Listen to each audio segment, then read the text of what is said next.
श्री महाभारत द्रोण पर्व पुष्प 13।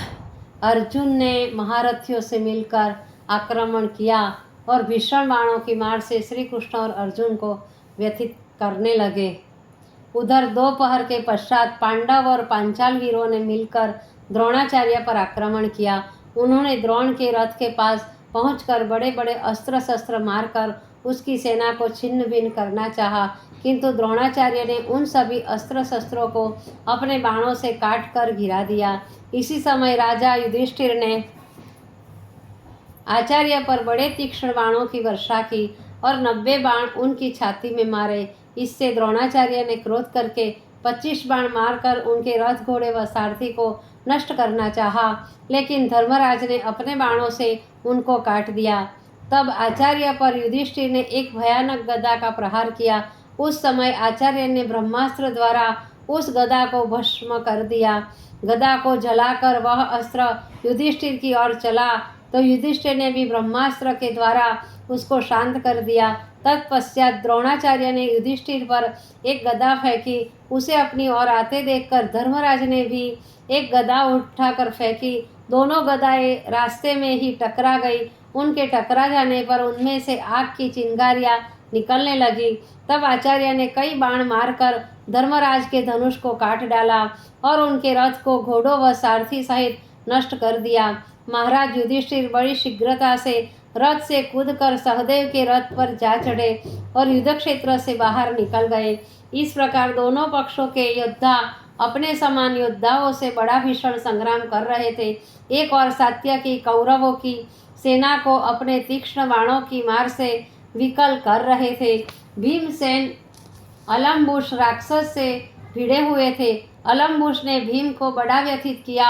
अपने पिता को अलम्बुश के द्वारा पीड़ित देखकर घटोत्कच उसके सामने आया और भयंकर मार काट आरंभ कर दी। दोनों राक्षस आपस में भिड़े हुए थे। एक दूसरे के प्राणों को समाप्त करने के लिए बड़े भयंकर अस्त्र शस्त्रों के प्रहार कर रहे थे। अलम्बुश अपनी माया से घटोत्कच को जब अधिक व्यथित करने लगा, तब घटोत्कच ने उसका वध करने का विचार किया और अपने रथ से अलम्बुश के रथ पर जा कूदा और उसे दबोच लिया और कई बार घुमाकर पृथ्वी पर पटक दिया। घटोत्कच के प्रहार से अलम्बुश का सारा शरीर चूर चूर हो गया। अलम्बुश के मारे जाने पर पांडवों को बड़ा हर्ष हुआ और कौरव सेना हाहाकार करने लगी। संजय कहने लगे, राजन, पांडवों द्वारा अपनी सेना का संहार देखकर द्रोण सात्यकी की और बढ़े और उन्हें अपने बाणों से घायल करने लगे।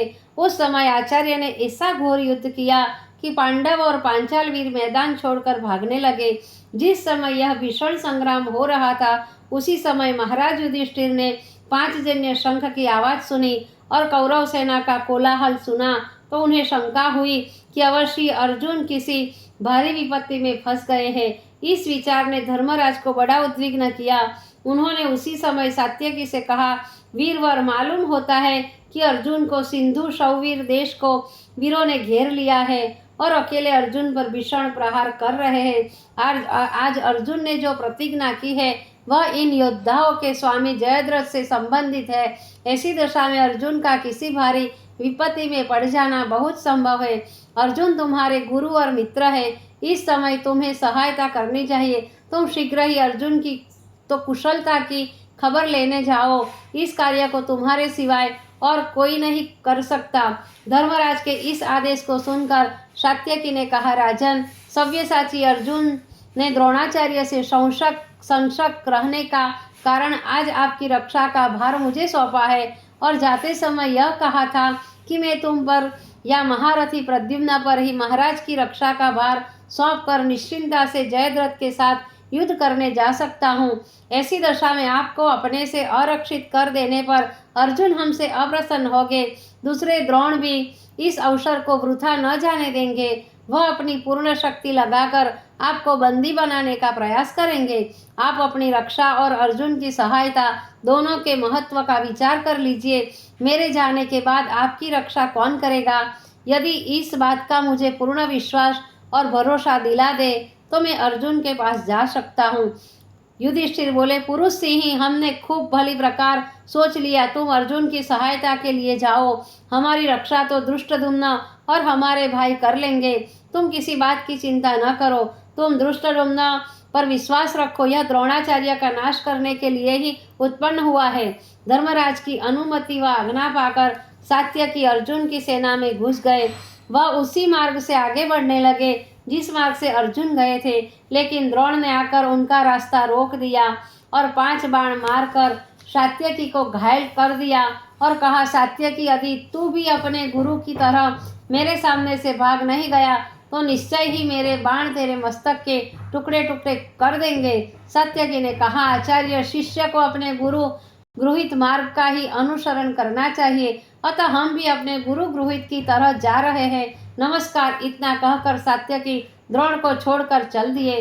द्रोण ने उनका पीछा किया, लेकिन सात्यकी बड़ी शीघ्रता से कर्ण आदि की सेनाओं को रोकते हुए कौरव सेना में प्रवेश कर गए। उसी समय कृतवर्मा ने सात्यकी को घेर लिया, लेकिन सात्यकी ने अपने तीक्ष्ण बाणों से कृतवर्मा के रथ के घोड़ों को घायल कर दिया और 16 बाणों से कृतवर्मा को घायल किया।